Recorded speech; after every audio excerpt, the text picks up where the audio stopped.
Welcome to Two Open Doors, the podcast that explores our power to open or close the doors of relationship with the important people in our lives.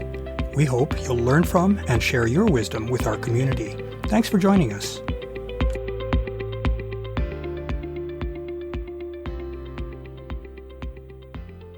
In our society, sex is often thought of as a physical activity, a particular set of actions through which people can connect with one another. From a broader perspective, though, sex is a multifaceted thing that can create connections at the mental, emotional, and spiritual levels, as well as at the physical level. In this episode, we'll consider these various facets of sexual connection, and we'll also consider what we can do to help us develop our ability to experience sex in its fullest expression. In many prior episodes, we've seen that sex is a multifaceted, whole-person sort of experience. We've noted that the physical enjoyment of sex is often contingent on entering into that experience with an appropriate frame of mind and with a compatible emotional tone. If we're distracted or feel that we have little in common with our partner, we're unlikely to be sufficiently present in the moment to be able to fully enjoy a sexual opportunity. The same is true if our beliefs or worldview are uncomfortably at odds with those of our partner.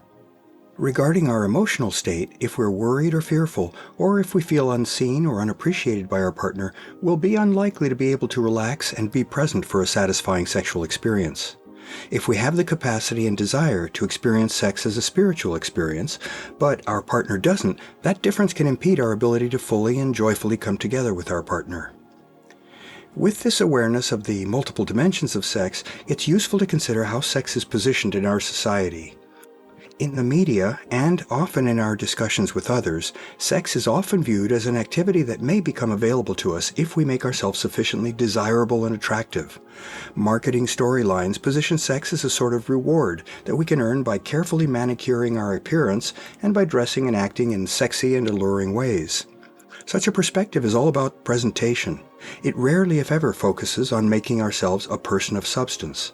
Such a stance is, of course, what's required in order to sell the products that promise to make us attractive and desirable. In essence, our society emphasizes the importance of how we appear from the outside, rather than what beauty we may hold inside. In many ways, polishing our appearance is much easier than is refining who we are inside. It's simply a matter of buying the right products to enhance or potentially cover up our natural appearance. In contrast, refining our inner assets requires that we acquire self-knowledge, honestly decide what may or may not serve us, and then dedicate ourselves to becoming the person we truly want to be. All of that is potentially hard, ongoing work. That's something that many people don't seem to have the stomach for. In a real sense, one gets out of sex what one puts into it.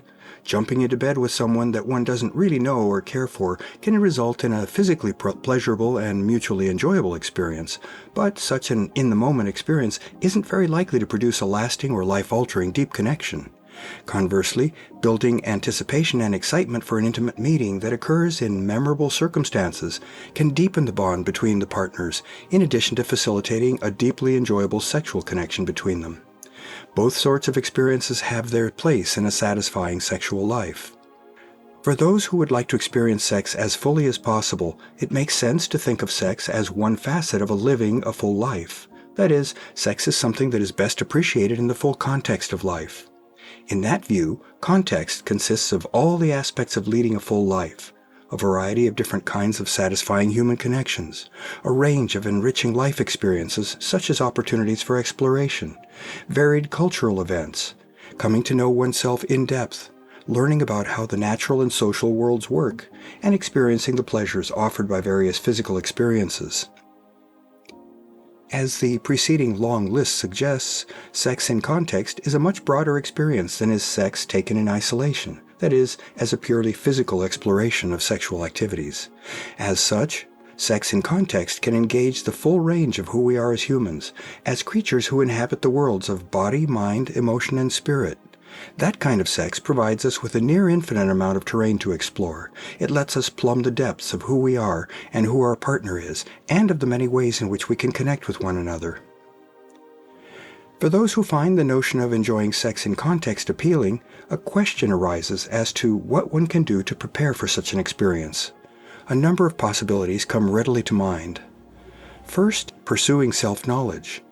In order to enjoy sex, we need to know what we enjoy and what brings us satisfaction, and what we dislike or find unsatisfying.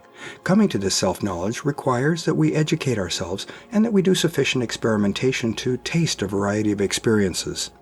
In pursuing this self-knowledge, we call on and develop our personal courage, our ability to take reasoned risks, our self-honesty, and our willingness to seek perspective from the trusted people in our lives. Also, there is a range of relationships in one's life. Sex and sensuality can play a role in various kinds of relationship in our lives. First, of course, sex is an important component of our relationship with lovers. In addition, though, sensuality, if not overt sexuality, can also enrich our other loving relationships, such as in cuddling or being physically expressive and at ease with our close friends. A third way of preparing ourselves for sex in context is to pursue openness to experiences. By its nature, sex is full of surprises and sometimes challenges. One of the benefits of sexual experiences is that they can introduce novelty into our lives, reducing the risk of boredom or staleness creeping into our relationships. To benefit from such experiences, one has to be open to trying new things. Pursuing curiosity also prepares us for enjoying sex in context. Hand in hand with an attitude of openness is a sense of genuine curiosity about how sex, and life in general, works, and about what various opportunities offer. Curiosity is also an essential element in playfulness and in a sense of joy, and sex, after all, is really an opportunity for light-hearted adult play. Imagination plays an important role in sex, and a healthy sense of curiosity lets us play what-if games regarding the wonders that good sex may offer us. Learning to practice conscious loving can also prepare us for sex in context. As we've noted in previous episodes, good sex requires that we be truly present with and attuned to our lover. In doing that, we become more fully conscious of how we experience our loving. Consciousness is itself a multifaceted thing, which entails our awareness of our and our partner's physical responses, mental and emotional state, and even attunement to a spiritual connection. And yet another way in which we can prepare for sex in context is to take an Epicurean perspective on life. As we've seen in previous episodes, we humans are animals, and as such, pleasure and pain are central themes in our lives. Enjoying the many pleasures that life has to offer is a major source of satisfaction for us. In an Epicurean lifestyle, which is named after the philosophical perspectives of the ancient Greek philosopher Epicurus, pleasure is seen as an inherently good and desirable thing, and as something to be embraced. Those pleasures include not only sexual experiences, but also the huge range of sensory or sensual experiences, such as enjoyment of delectable food, or enchanting music, or evocative art. As we noted at the start of this episode, our society doesn't give us much support for living sex in the context of a full life. Thankfully, we're not alone in trying to live with such a perspective. That's something that we can share with the loved ones in our lives in order to support one another. In addition, many sex-positive organizations realize that sex involves much more than bodies.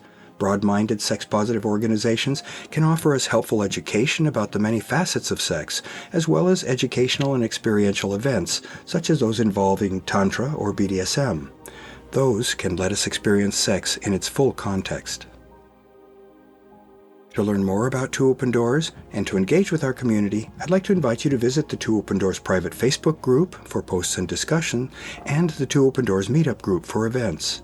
I also invite you to contact me directly by writing to me at Claude, C-L-A-U-D-E, at twoopendoors.com. I'd love to hear from you, and I'll use your inputs to guide my work on future blog posts and podcast episodes. Thanks for visiting Two Open Doors.